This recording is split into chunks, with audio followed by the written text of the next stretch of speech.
guys! Welcome back again to my YouTube channel. So, si Bebe maglo-laundry na. Pakita ko lang yung aming makalat na bahay. Halo! May nabibili bang maliit na aabot ng 2 weeks? Hindi, ano naman to eh. Ano? Tuwing Sabado lang naman tayo eh. Dala pa nga tayong laundry dun. Patingin nga. Gaano pa ba kadami yan? Na ano? Kasya pa! Kasya pa! Hanggang ano tayo eh. Sa susunod na Sabado, tas sunod na Sabado last na yun. Kasya pa yan. May Sabado pa sa lumpa. Ilan ba yung nilalagay mo? 3? Di tatatlo mo kasi. 2 lang muna. Malabang mo na yung 2. Oo, parang sakto. Yeah, may work ako guys. So, last day sa aking trabaho. Part-time. Tapos, nagpaalam na rin ako sa aking full-time. Kala nga nila last day ko na kahapon. Chika ko na lang uli mamaya pagkatapos ko sa trabaho.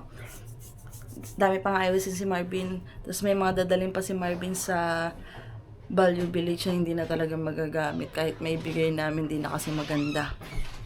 Yan. So, yun lang. Mamaya na lang tayo mag-update. Tapos na kumain.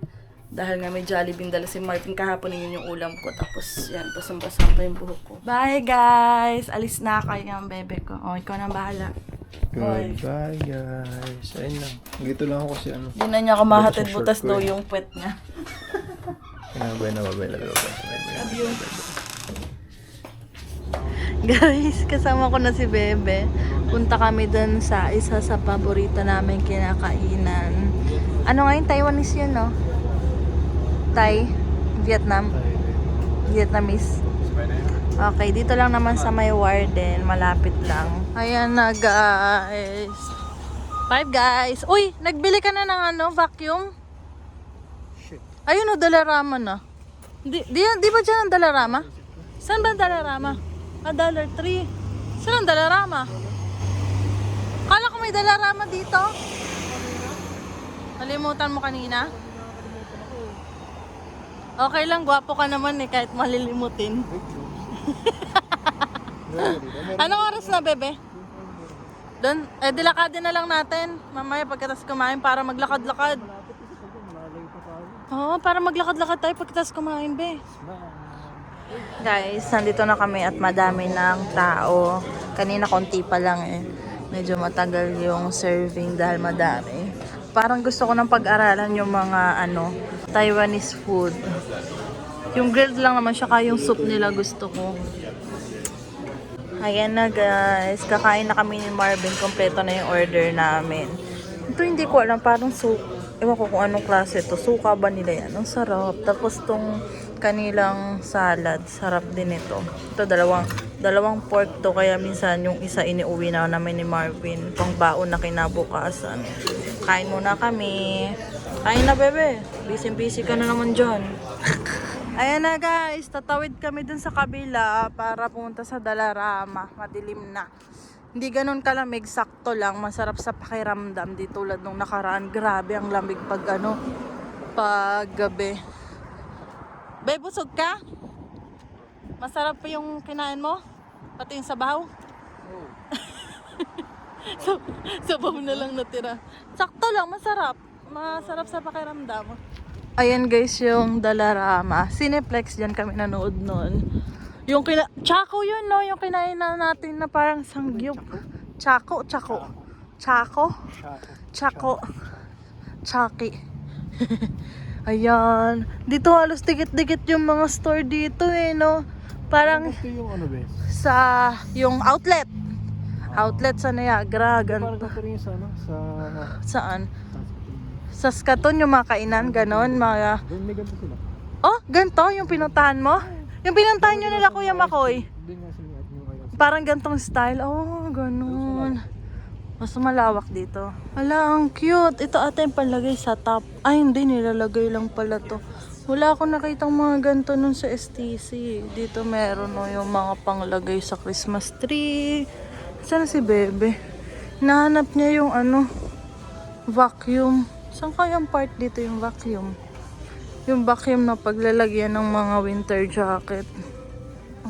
Naikot na natin ng buong ano, nandito lang pala. Buo, hindi pa pala sa part na to. Doon kami sa may likod, dulo eh. Saan mo nakita be ang vacuum bag? Hindi pa tayo nagdaan dito eh. Dito ako unang dadaan eh. Sabi mo doon tayo sa kabila. Ano? Be, ikaw na unang dumahan dito, hindi mo nakita? Sayang yun. Ayun o, ano yan, vacuum bag. Ayun o. Dito lang Pero pala. meron pa tayo eh, no? Wala na. Iba yung atin na vacuum. Oo. Di ba yung parang may butas yung sa atin? Paano kaya yan? Ano gagamitan natin yung vacuum natin? Inches. Pwede ba yung atin? Wala, ang cute nung tasa, oh. May ano, may tela. Ang cute. Pang mayaman tingnan. Nagbabayad na pala si Marvin. Okay na? Nandito kami guys sa Marshalls.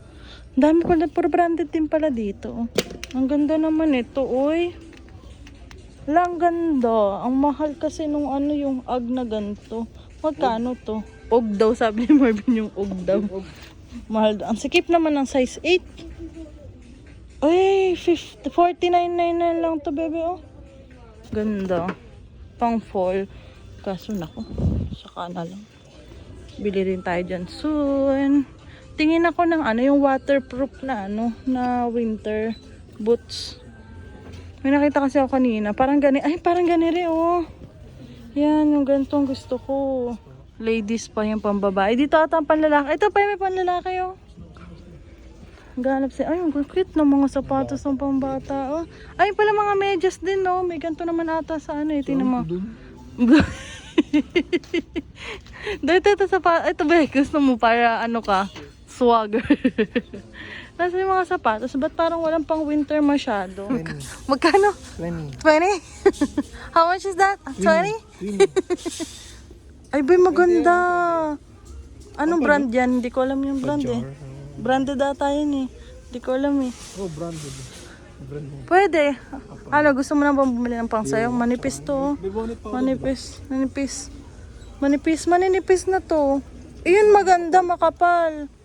Kasi nung bumili ako dati, ganito lang kanipis, wala. Maluwag na. Pamatagal naman tabi eh. Oo nga, be. Pamatagalan. Bakit isa lang yan? Magkano tong mga ito? Itong maninipis. Ay, ang mahal naman ito, be. Oh, 39.99 nipis. Mas maganda pa to. Oo nga. Ang nipis. Ito Bardo na mga kaya gusto sa ko. ulo ng ano. Ito gusto ko rin to. Ganyan. Gloves. Kahit isang gloves lang, no?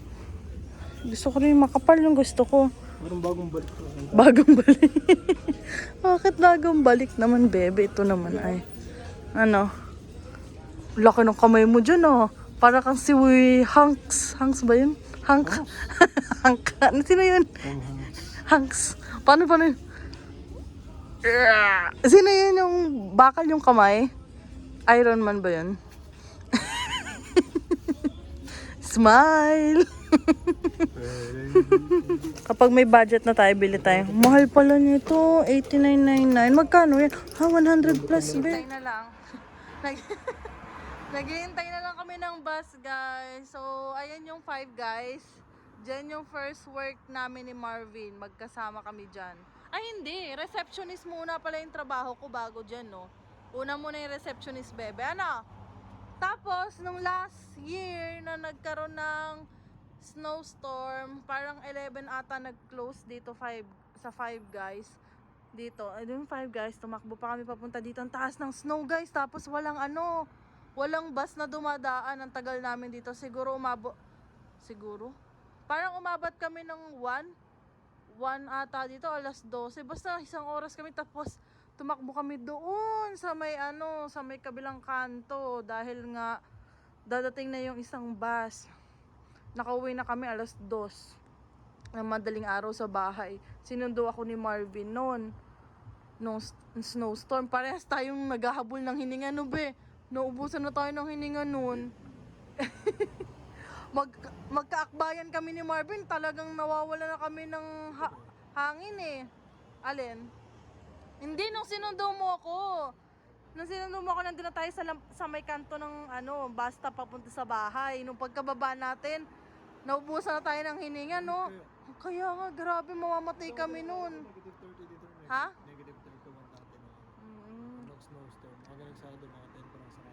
Oo. Ay, nun umabot kami ng 11, bebe. Ako lagi naabutan ng snowstorm. Ikaw hindi ka masya... Ay, nabot ako isang beses, be. Ay, ako ilang beses ako nung nabutan ng snowstorm. Sa'yo din naman eh. Ha? Sa'yo din. Ang saya din ano, mamamatay ka talaga sa labas. Grabe. Kinakabahan na ako nun kasi first time ko ma-experience nung snowstorm eh. Dito na yung bus papuntang Warden Station. Guys, nandito na kami sa bahay. Sabi ko, Marvin, ano to? Bigay daw kahapon nung nag-golf sila, oh. Taray. Ano naman to? Okay. Sanitizer. Ano to? Ah, Pin. ang cute naman ito. Finally, magte-tape na tayo ng box, be. Umabot na ng 1 linggo yata yan. Tapos ngayon dito, be. Ha? Matapos. Matapos na para makapagbenta na tayo. Para mabusan natin ng Ay, oo nga, ang dami pa. Madami pa doon? Or mga parang, Ito Jordan, para madami dito sa Tagiliran naman. mga ano na yun. Okay, magte-tape muna kami, guys. Uy, ilubog mo pa. Sakit kita. Oh, guys, ayan na kay Marvin na ano. Tagilid. Tagilid. Hindi, straight yan. Tumo straight sa camera. Hindi ganun siya kabigat. Kasi puro damit. Nilagay lang namin yung ano namin, air fryer. Hindi naman ganun kabigat eh. Ayan na. Ano? Paano yung gigil? Nagigigil siya dun sa tape kasi ang hirap daw. Ang dikit masyado. Hindi niya mahila eh. Ayan guys, bali tapos na din naman si Marvin maglagay ng tape. Nilagyan mo na rin ng plastic, no? Lagyan ko. Ayan, nilagyan niya. Ano yung ginamit kong plastic? Yung ano? Yung kay Kuya Ali pa. Ay, yung kay Kuya Ali. Ah, meron pala yun. Binigay si Kuya Ali, no? Yung plastic. Hindi ko nabalik ata ko. So, ayun, ano pa rin kami. Hanggang ngayon, nagche-check pa rin si Marvin kung saan magpapakargo, no? Kung saan yung pinakamura na cargo. Siyempre, kailangan yung makakatipid pa rin naman tayo. How, ayun guys. So, mga nag-a-ask kung may work na daw ba si Marvin or ako. Wala pa. Wala pa po kaming work. Ano pa rin kami, patuloy pa rin kami nag-apply ng trabaho sa Saskatchewan. Parang sayang lang effort ko dun, Ben. Oh! Sayang effort. Wag. Bawal nga daw maging negative. Basta positive lang. Kasi kung ang iisip mo ay puro negative, iyon daw yung papasok sa bahay, sa buhay mo. Walk in. Yung iba sabi, apply online. Hindi ko nga alam kung tinanggap nila yung ano ko. Ba yung iBooks mo, laki o Resume baka ko. sabihin nila sobrang stress mo na naman. Hindi. Natural po yung iBags niya. Ako nagkaroon na ng iBags, no. Nagkakilala kami ni Marvin, malaki talaga po yung iBags niya. Normal yan. Lalong lalaki iBags yun eh. pag ang nakuha niyang trabaho ay panggabi, siyempre may mga ibang Okay lang work. panggabi. May mga ibang work na ganong oras. Okay lang din naman kung ganyan ka. Di syempre, tsatsagain mo lang talaga kung makakatulong naman yung sa status natin, di ba? Pero lang, fighting lang, kaya natin yan. So, bagong journey na naman sa Gusto yung atin. ng pera, be. Wala akong mahal din ticket eh. Nagrenta pa ako. Ba't ba iniisip yan? Buti nga, pinatira ko na nina Kuya Toto tsaka Timaan eh, no? Kaya sobrang thank you kala ate. Kami tinulungan. Ay, taray. Na, siya pinahiram din si Marvin ng sasakyan ni Kuya Toto nung nag-apply lang dun sa Regina. Kasi yung ibang mga work, kailangan nila ASAP agad, no?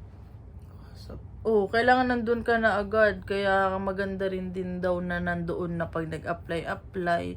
Kasi ang hirap nang hihintayin ka. Pero may mga ibang employer na willing hintayin kapag qualify ka naman talaga dun sa trabahong ina-applyan mo. Yung kasi, tawag dito, syempre wala namang experience din, di ba? Wala ka rin namang experience, bebe. Hindi ka daw importante. Ito naman. Hindi importante. Pero okay lang. Pa rin, patuloy lang. Tuloy-tuloy lang yung apply. Apply lang ng apply. hanggang sa may tumawag, 'di ba? Malaking bagay na 'yun kapag may tumawag. Syempre magkakaroon ka na ng pag-asa kapag may tumawag sa Tumawag, pabalik. scammer lang pala. Kala ko nga nun may tumatawag na nun eh. Kala ko, "Oh, may tumatawag be, parang interview na to." Ay, hindi pala. Iba pala yun. Minsan kasi ang dami tumatawag ngayon, mga scammer lang eh. Number lang, laging spam. Pag mga spam yung tumatawag nakalagay, hindi ko na siya sasagot talaga. Si Marvin, automatic ni-block na niya yun. Dami kasing text, may mga link pa. Oo, wag niyong ano yun guys, wag kayong magpipindot nung pag may mga link na nagte-text sa inyo. Minsan nga may name ko pa eh. Crystal, may Crystal po, tas may link na kako daw eh meron daw akong napanalunan ganto ganyan. Bo, sana all. Ano ba yan? Yung loto? Sana loto, no? At talagang malaking bagay para sa atin yan. So, ayan. Bigla yun eh. So, nakakaano kasi, syempre nag-send nga sa akin nung magi-start na mag-snow sa Saskatchewan. Hi, sana naman pag dumating kami dun hindi pa snow kasi para hindi tayo mahirapang maghanap ng trabaho. Kasi ang mangyayari nun baka lalo tayo mahirapang maghanap ng trabaho pag nag-start na yung winter.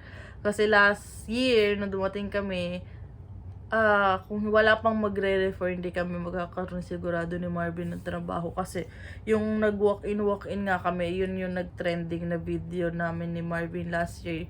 Na kung saan kami napadpad pag-a-apply, umulan man, mag-snow man, ay nako. Lamig no. Oo, mga sinasabi sa amin, nagbabawas daw ng tao dahil nga winter, ganyan. Di ba na-share ko din sa inyo last year, dun sa work ko, muntikan na akong ma-lay off, di ba? Mag-lay off na. Pero yung iba kasi na-lay off na. Tapos yung iba, parang voluntary, yung mga regular voluntary sila anong tawag doon? Para sa voluntarying, kung gusto ba nilang early Christmas break, ganyan. Pero yung mga hindi pa regular, automatic talagang lay off ka. Ikaw ang inuuna talaga nila yung mga hindi regular. Ay, buti na lang. Ako yung pinakahuli na na sinabihan na mali-lay off. Tapos buti na lang talaga biglang kuha ng mga orders. Kundi kawawa kami ni Marvin nun. Pero December. Parang Magkakasal ng 1 week. Break na. Oh, parang 1 week or 2 weeks na lang bago magpasko. Tapos Ako lang din yun, be. tapos na naman kami sa saan nga tayo tapos sa tuition niya, tapos may konting sobra naman kami sa ipon. Ayun nga, ang nangyari nga sabi ni Marvin, ba hindi tayo makakapagpadala ng balikbayan box kasi wala nga akong work, di ba bebe? Kaya sabi niya, wag muna tayo magpadala, ganyan. Sabi ko, ay biglang nagkaroon kami ng budget pambili ng ng pampabalikbayan box. Ayun, sana naman ikayanin namin yung winter sa pero binabalak namin kumuha ng sasakyan, pero hindi namin alam kung Kaya kami kailan. mautangan. Utangan. May iba kasi din nag-advise na mas maganda kumuha na lang din kami ng yung hulugan na sasakyan daw na medyo yung slightly used. Kasi nga na yon, Saskatchewan na mas iba daw yung guys. babay na daw siya. Mas iba na daw yung winter doon, mas mataas ang snow. Kaya ayun, kapag yung bibili daw kami ng cash, hindi man marunong din si Marvin, baka mamaya matirikan daw kami ganyan. Kaya ayun, pag-isipan pa namin, depende pa rin kung kakayanin ba namin ng kumuha ng sasakyan. Kasi wala pa naman kaming trabaho ni Marvin. Kung kukuha man kami sasakyan ng hulugan, hindi naman kami ma-approve ng wala kaming trabaho, di ba? Kailangan may trabaho yun. Depende na lang kung malaki talaga yung laman ng bank account mo, kung kakayanin. Ay, taray. Sapat lang naman sa namin monthly expenses yung dala namin. Pero lang yun, yung upa, bayad ng ano namin, load, tsaka pagkain. Pero hindi kasama yun sa sasakyan talaga. Kasi dito naman sa Toronto, wala naman kaming sasakyan. Kaya, ayun, sumasapat naman yung mga expenses namin. Dahil nga dito, ano talaga, madami talagang masasakyan na bus. Sobrang dami. Hindi ka naman ganun mahirapan. Ay, dun nga daw, parang may oras talaga, matagal yung pagitan ng next ng bus. Kaya ayun, kailangan talaga ng may sasakyan, guys. So hanggang dito na lang dahil si Marvin nagpaalam na magtututbrush na daw siya kasi anong oras na. Gigising pa kami ng 7:30, ng 4:30 bukas, guys. So yun lang, don't forget to like and subscribe sa YouTube channel ko, guys. Bye!